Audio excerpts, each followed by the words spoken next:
Imagine that you're out driving in your car, and it's one of those wonderful autumn afternoons where the weather is a little bit better than you actually expected it to be. And while you're driving, there's not really any traffic, and you're just sitting and enjoying the afternoon light. And you see how the leaves are falling from the trees, and suddenly you remember, you have a memory from when you were a child. And it was exactly one of those days in autumn where it's a little bit warmer than you expected it to be, and you are out playing in the leaves. And you can smell the leaves, you can smell the soil, and all of the memories are coming flooding back on who you were with, where they lived, their entire stories, and the stories you had with them. And let me ask you now, who was driving the car while you were in your mind, completely caught up in your stories? Who was driving the car? Obviously, you will say, well, I was. Yeah, but you weren't there, were you? You were in your mind. You were in memories. You were in the past. And the answer is obviously that it's your subconscious. And that is what I would like to talk about today. The difference between the conscious mind and the subconscious mind. And I'm going to make a lot of videos about this because it's so relevant when we talk about awakening. Awakening cannot happen only by your intellect, simply because the intellect and the conscious mind is only 5% of your personality, of who you actually are. 95% of you is subconscious. And that programming that created that personality was created from the second trimester until you were 7 years old. In the first 3 years of your life, from the second trimester until you're 3 years old, that is where the foundation of your nervous system is created. That is basically dictating if you're reacting with fight, flight, freeze, or please. And from 3 years old until 7 years old, that is where the social part of your personality is created. And 95% of who you are is not available to your conscious mind. It's only 5% that is conscious. So let's just pause at that for a moment. You might think of yourself as being a generous person, a kind person, a hardworking person, a good parent, a good friend. You might strive every single day to be better today than you were yesterday, right? But that is decided with conscious mind. All changes you make in your life is decided with the conscious mind. And the conscious mind is very creative. It's very expansive, and it's very, whatever you want to do, your conscious mind can conjure it up, like you just did with the memory from your past, right? Your mind just conjured all of it up while you were sitting and driving in the car. You suddenly you could smell the leaves, and you could smell the soil. You remembered your friends and all of it. That's a conscious mind that is doing that, and that is only 5% of you. So you can decide that I'm going to go on a diet, I want to lose weight, I want to be healthy. You know how that is going to go, right? You can decide I want to advance at my work, I want to get a good pay raise, I want to, reassure myself via my work. That is just a conscious decision. And it only has 5% of the power to actually succeed, to actually become something, because 95% of it is underlying motivations in your subconscious that was created pre-verbally.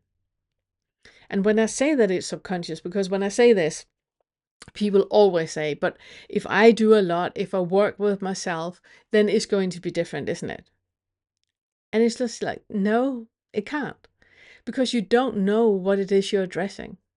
Whatever you think you are going to address is going to be addressed with a conscious mind, to a decision the conscious mind has made.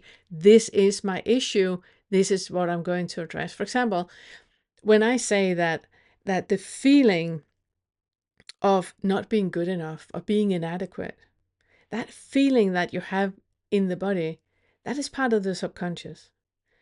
But when we put a label on it and say that the feeling of inadequacy is how I feel, we're making something out of nothing. Seventh feather, we're making something out of nothing. Because the feeling that you have in your body is not inadequacy. It might be tension in the chest. It might be contraction in your stomach. It might be tension in your jaw and your shoulders. And that we put a label on and saying this is inadequacy. But when we do that, like we have talked about a million times, whatever thought you have is creating a post-it. And now the post-it says inadequacy. You will now, with books and courses and exercises and talk therapy and all of that, address the inadequacy. You are now addressing the post-it. You are still not addressing the underlying feeling in your body. And it's why we're emphasizing this so much. Now, in the second feather, you have all the material you need, but again, this is for the conscious mind. You have everything you need in the second feather to help you see through all of these different types of delusions. And you can do that with your conscious mind, and I can tell you already now, you will not achieve anything.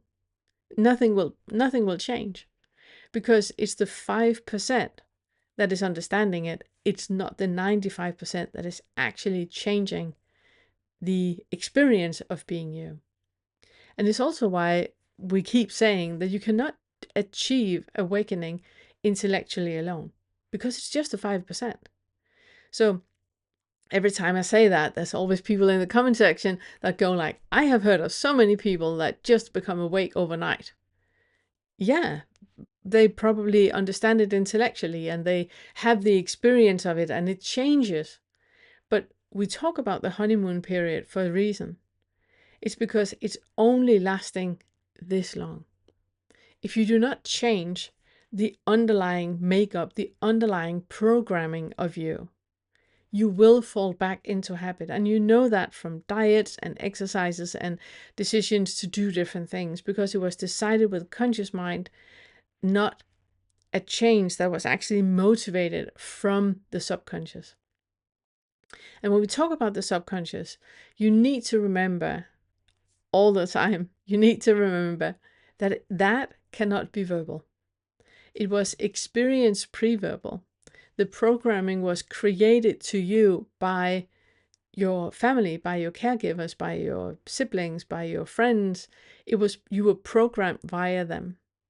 So if you want to find out what you're actually programmed to, look at your family, the caregivers, your siblings, the way they act in the world. You got the same programming. That is what is under the hood. That is the programming that needs to be experienced and expressed. And like I've said lots of times, the way that you do it is that you allow for the body to experience and express. And without judgment, without assumptions, without any type of interpretation of what it is that you are experiencing, you just allow what is arising to arise. And then you use your meta-awareness. Remember the lesson where I talked about that we have the prefrontal cortex and we have the default mode network and we have the insula. The default mode network and the prefrontal cortex is where the selfing is seated.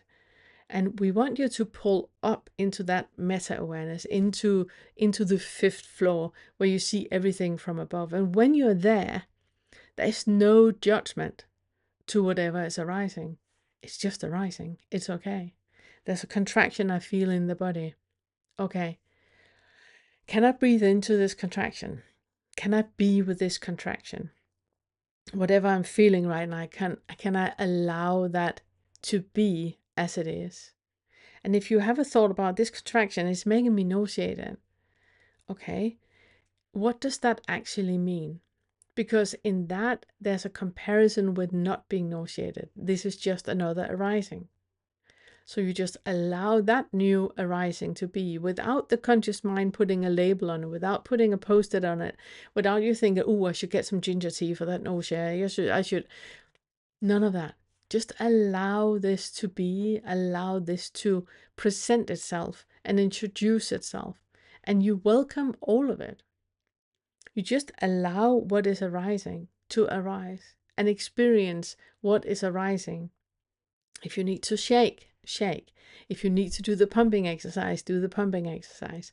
Just allow whatever is arising to arise and allow your body to move with whatever is arising.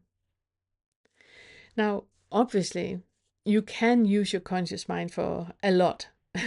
You can, every time you have a feeling in your body that is giving you a thought about who you are, you can question that.